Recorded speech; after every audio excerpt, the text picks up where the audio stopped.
call is being recorded and is subject to monitoring. Hang up to decline the call or to accept. Dial 5 now. If you wish to block any future calls of this nature, dial 7 now. Okay. Hey, I got a question. Are you recording? Yes, I'm always am. You don't have to ask. That's always going to be the case. You remember that list of that list of stuff that you had me send Derek and Dennis. I found it all except for you said to send MS-16 and I think MS-16, I believe, right? I can't. Yeah. There's no document or piece of paper that has MS-16 on it that I can find. I saw where you wrote about it. You have like a long write-up where you write about MS-16, but I don't see a piece of paper that says MS-16 on it. I got. You have no MS-16 with colored marks on it. I got MII and MIT. I don't have M16. I got MM. It was MS-16, I believe, but I'll have to mail it to you then. Okay, yeah, I can tell you what I got, okay, but I don't. Okay, I don't have any MS. I don't have M16 or M17. I can color you one. All right. Not a problem. Okay. I'll get it in the mail Wednesday. Okay. I had an idea that came to me, and in lieu of the fact that Malcolm is trying to split California into two de facto democracies, I had the idea of getting him together with Wiley Drake, who's trying to convert California into a republic. I sent an email and tried to. I sent an email to both of them and introduced them, and I encouraged Malcolm to call Wiley Drake, and I gave him his phone number. So I hope that they made a connection. So I called Wiley Drake, Mr. Drake, and I told him all about it, and I told him that we were writing this de facto paperwork in such a way as to basically merge the concept of Christianity with the concept of the Republican form of government, because I believe that a Republican form of government is a Christian form of government. Anyway, he really liked the idea. He thought it was great, and he said he wanted you to send him whatever you sent Bundy. He said you kind of combined everything and cleaned it up a little bit. You might want to forward that to Mr. Drake. I was explaining to him that basically I knew all the stuff that he knows, and of course I haven't really had enough phone time with him to really know if he's missing, if I have something he's missing, or vice versa. But I wanted him to know that this is basically what I was working on when I did the Sagebrush Rebellion briefs.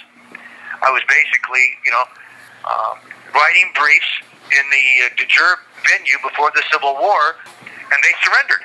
They totally surrendered, and I think that might be the biggest reason that all these Satan and his forces hate me so much. Is because the New World Order is a scheme to enslave all the people as corporate chattel property of said corporations. This call is from a federal prison. Any sense. And what I tried to explain to Mr. Drake is that he's treading on the same water that I was treading on. And these people, I wasn't fighting with the IRS. Yes, they picked on me, but the truth of the matter is, the polygamous Mormons are trying to be de jure. Bundy's trying to be de jure. These people that call themselves sovereign citizens are trying to be de jure. These people that are using the UCC wrongfully are trying to consider themselves de jure. Everybody's trying to figure out how to be back to Jesus, and they're trying to figure out how to be de jure. And it's a maze. It's a nightmare, if I'm making any sense to you. Yeah. So, okay. You can't, the way I look at it, the bottom line is this. There's no way Christ is going to come back to be in charge here and rule in the de facto New World Order. Okay?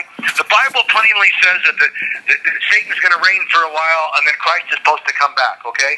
I assure you that Christ is not coming back until these people get rid of these de facto New World Order governments, starting from communism to Nazism to democracy. And in fact, there's not one democracy that's ever survived any time at all. Well, it talks about this country is heading for the cliff. Yeah, it talks about a seven-year tribulation where absolute hell breaks loose on earth. But in any event, I do have a question. Yeah, go ahead. Maybe that's what we're about to create, because when these people wake up and they realize what's been done to them, they are not going to be very happy. Yeah. I got a question. Okay, so you got me you got me all these things about this writings about Mormon, right? The Book of the Latter Day. And there's 12 parts. But just recently, you sent like another part 11. So I got 2 parts 11 now. So I'm just going to like add it at the end because I don't know what else to do with it. I mean, I got the original 11. If it's exactly worded the same, you can just erase it. No, it's different. No, it's different. The original part 11 started off with 156, and the new part 11 starts off with like 222. I've been sending this to you, Rudy, as it was given to me through the inspiration. So what you have to do is change all the numbers. But I would leave the numbers to a degree, leave the old numbers on there, because as I send more in the future, I'm going to add, cut and paste. I don't have access to a computer. Once I send it, I can't fix it. Yeah. So what I'm trying to do is get you stuff as fast as I can, but you need, if you're going to renumber it from scratch, at least keep the old number on everything also, so that I can tell you where this goes or that goes and help you clean it up a little bit, because I just sent you a whole bunch of stuff. I actually sent you the emails showing what was actually said in the lawsuit where they seized the Mormon Church. Now that probably needs to go right back in there somewhere where we were talking about this. So use your own judgment. It's all through inspiration, but I have no way to cut and paste at this point. Okay. I'm just doing the best I can. Okay? Yeah, I just got it. I'm just reporting from the field. I'm not complaining. I mean, you're the one who's stuck in prison, but it's very difficult for me to find the time to go through all these documents, man. Okay. Well, maybe some of the people that like what it is can work on it. All right. But we're trying to get some teamwork here. Yeah. But one thing you need to know about all that is, I don't mind quoting the Book of Mormon because of the fact that either way, whether he's praying to God or Satan, those words are true. And Satan always shows up and tells a whole bunch of truth and throws in a little lies to trick you. Satan is the master deceiver of all. So instead of standing here, the only thing that I quoted from the Book of Mormon, I'm quoting where Joseph Smith says that the secret combinations are wicked, more wicked than murdering the prophets. And Joseph Smith should know, because he was a 33rd degree Mason at age 14. He's probably the youngest Mason in history. He was a 33rd degree Mason. And the ceremonies in the temple that they're using now started out 100% word for word the same as the Masonic Hall. Okay? Yeah. And you know how far back the Masons go. But again, I say this.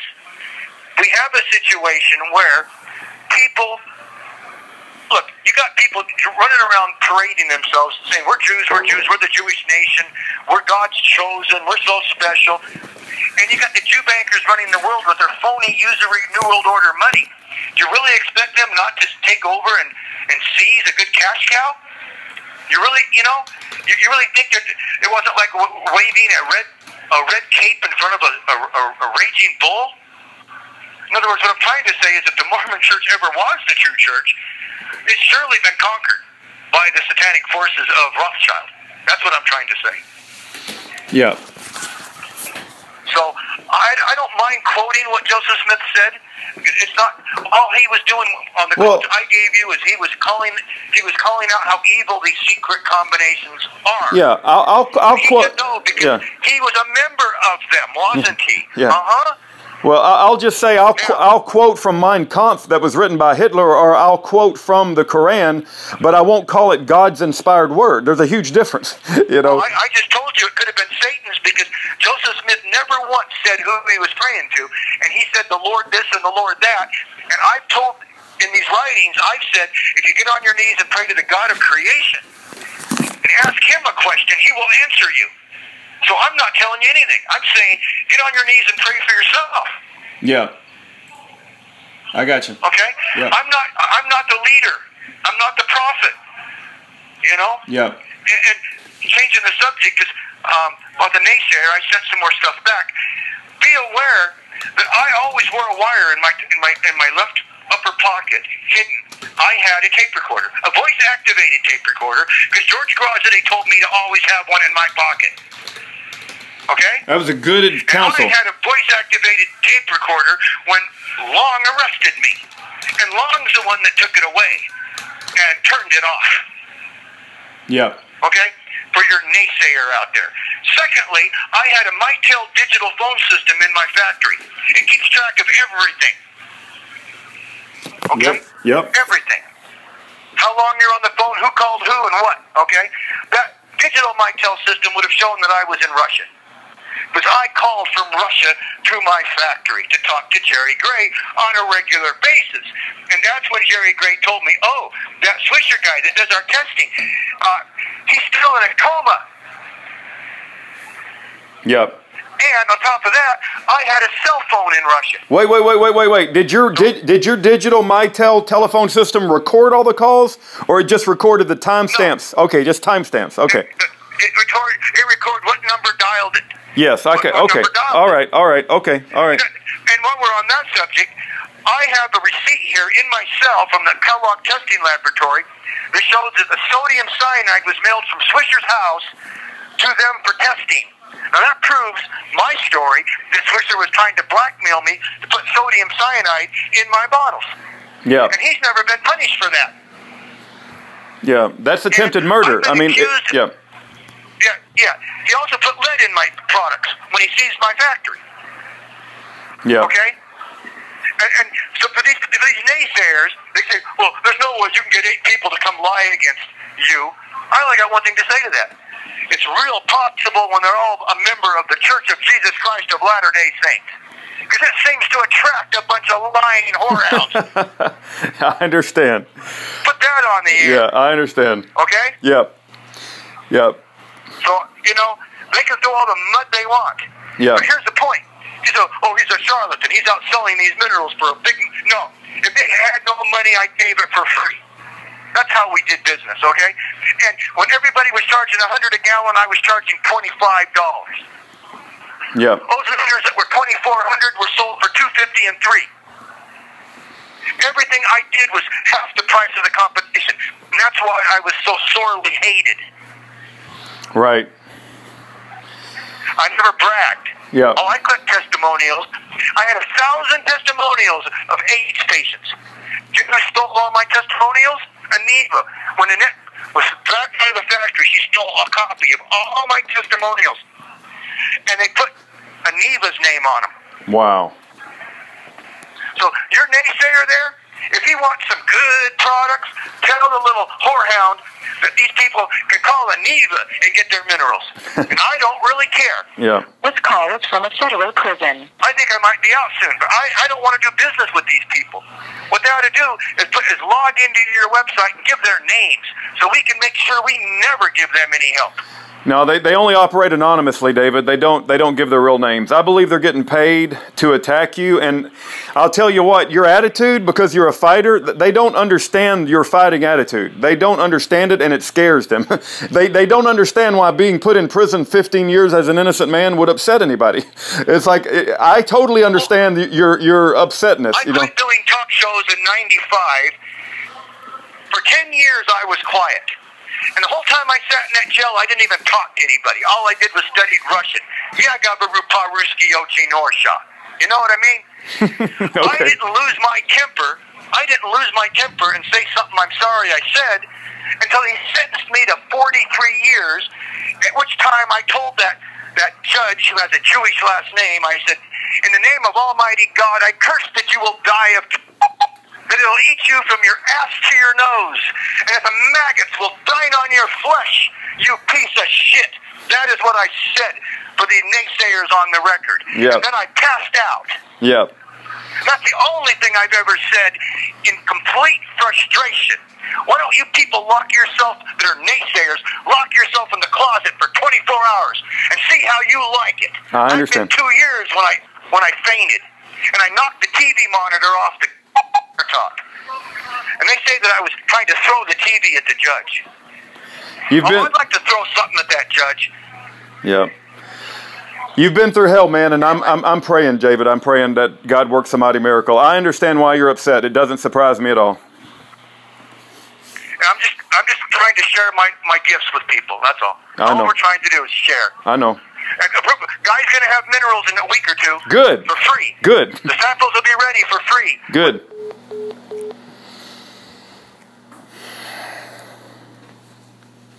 You know, I say this every time. I feel like I got to say it again.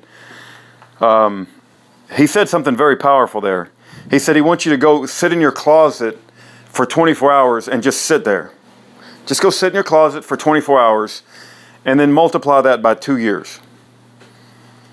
This man has been through absolute hell, and it's not just David. We've put people through hell all throughout this country, and we expect them just to roll over and forget about it.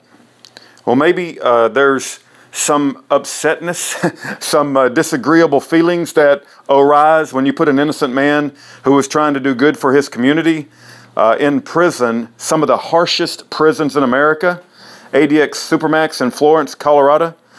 Did I tell you that they passed around a rumor that David was a child molester so that people would abuse him? For all of you that are turned off by David's anger, that's only because you don't understand the road that David has had to travel. And therefore, but by the grace of God go I. You and I are not in prison. If you're listening to this on YouTube, more than likely you're not in prison. And we should thank God every single day that we're not in prison. But some of the best Christians on earth have been targeted and unjustly incarcerated. And we should be praying for them just like they prayed for the disciples in the book of Acts. God bless and have a good day.